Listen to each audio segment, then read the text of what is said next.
ایک وزیر صاحب تھے، ان کی بیوی نے اپنی میاں کی بات بتائی کہ ساری زندگی میں ان کے کھانے خود پکائے، لیکن آج تک انہوں نے کھانے کی تعریف نہیں کی۔ جتنے مہمان آتے ہیں تعریف کر کے جاتے ہیں، جتنے لوگ آتے ہیں تعریف کر کے جاتے ہیں، اور ہمارے لیے بھی جو کھانا پکا تھا اتنا اچھا تھا۔ ہم نے خاوند سے کہا کہ کھانا ماشاء اللہ بہت اچھا تھا۔ اب جب اس نے یہ بات بیوی کو بتائی تو بیوی آگ بگولا ہو گئی کہ تمہیں تو کبھی توفیق نہ ملی 2 لفظ کہنے کی۔ چنانچہ ہمیں اس وقت احساس ہوا کہ یہ بہت بڑی غلطی ہوتی ہے کہ انسان چھوٹی چھوٹی چیزوں پر نکتہ چینی تو فوراً شروع کر دے اور اس کی زبان سے کبھی خیر کی بات نہ نکلے۔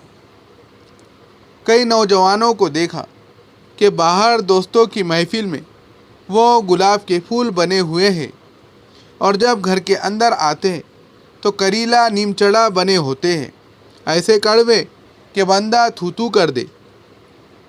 یوں بن کے گھر میں آتے ہیں تو پھر بیوی کو گھر میں کیسے سکون ملے گا؟ اس لیے یہ 7ویں غلطی کبھی نہیں کرنی چاہیے۔ کئی لوگوں کو دیکھا کہ گھر میں بچوں پر نکتہ چینی کرنے کی عادت ہوتی ہے۔ ذرا سا اونچا بول پڑے تو کیوں بول پڑے، ارے بچے ہیں، کھیلے کودیں گے نہیں، بھاگے دوڑیں گے نہیں، تو پھر یہ کیا کریں گے؟ تو نکتہ چینی کی عادت بری ہے۔ اصولی باتیں ہو ان کو سمجھانا چاہیے، بڑی باتوں کو بتانا چاہیے اور چھوٹی چھوٹی باتوں کو نظر انداز کر دینا چاہیے۔ خاوندوں کو کچھ چیزیں برداشت کر لینی چاہیے۔ چھوٹے بچوں کی باتیں یا بیوی کی ایسی باتیں برداشت کرنی چاہیے۔ ہاں کوئی بڑی بات ہے جو اصولوں کے خلاف ہے یا شریعت میں گناہ ہے، اس پر تو واقعی ایکشن لینے کی ضرورت ہوتی ہے، مگر معمولی باتوں میں نکتہ چینی یہ تو واہیات سی بات ہے۔ چنانچہ یہ بھی بری بات ہے کہ انسان ہر وقت نکتہ چینی کرتا رہے اور دوسرے کو شک کی نظر سے دیکھتا رہے۔ 8ویں خطرناک غلطی یہ ہے کہ انسان دوسرے کی وجہ سے اپنے بیوی سے جھگڑتا ہے۔ یہ بہت بڑی غلطی ہے۔ اس عاجز کا تجربہ ہے۔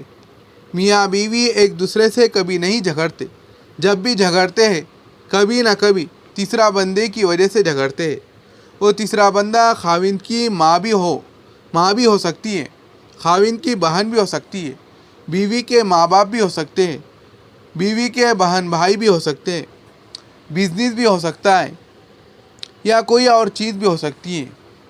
ہمیشہ تیسرے کی وجہ سے میاں بیوی کے درمیان جھگڑے ہوتے ہیں، لہذا کسی تیسری کی وجہ سے کبھی بھی آپس میں نہیں جھگڑنا چاہیے، اور تیسروں کو بھی خیال کرنا چاہیے کہ کوئی ایسی بات نہ کرے جس سے میاں بیوی کے درمیان جھگڑے ہو۔ یاد رکھنا، لیلۃ القدر میں سب بندوں کی بخشش ہو جاتی ہے، چند بندوں کی بخشش نہیں ہوتی۔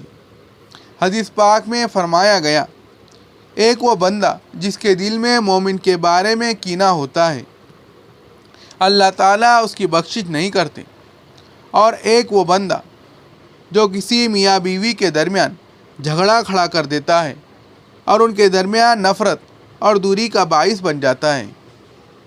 حدیث پاک میں فرمایا گیا کہ ایسے بندے کی شب قدر کے اندر بھی مغفرت نہیں کی جاتی۔ لہذا ساس کو بھی سوچنا چاہیے کہ اگر میں نے کوئی ایسی بات کر دی جس کی وجہ سے میرے بیٹے نے بیوی سے جھگڑا کر لیا تو میں کہیں ان میں تو شامل نہیں ہو جاؤں گی۔ سسر کو بھی یہی سوچنا چاہیے، ننند کو بھی یہی سوچنا چاہیے، رشتہ داروں کو بھی یہی سوچنا چاہیے کہ ہم کوئی بات ایسی نہ کریں کہ ہماری وجہ سے میاں بیوی کے درمیان فاصلہ ہو جائے۔ اگر فاصلہ ہو گیا تو یہ اتنا بڑا گناہ ہے کہ اللہ تعالیٰ شب قدر میں بھی بخشش نہیں کریں گے۔ لہذا میاں بیوی کو ایک دوسرے کے ساتھ کسی تیسرے کی وجہ سے ہرگز نہیں جھگڑنا چاہیے۔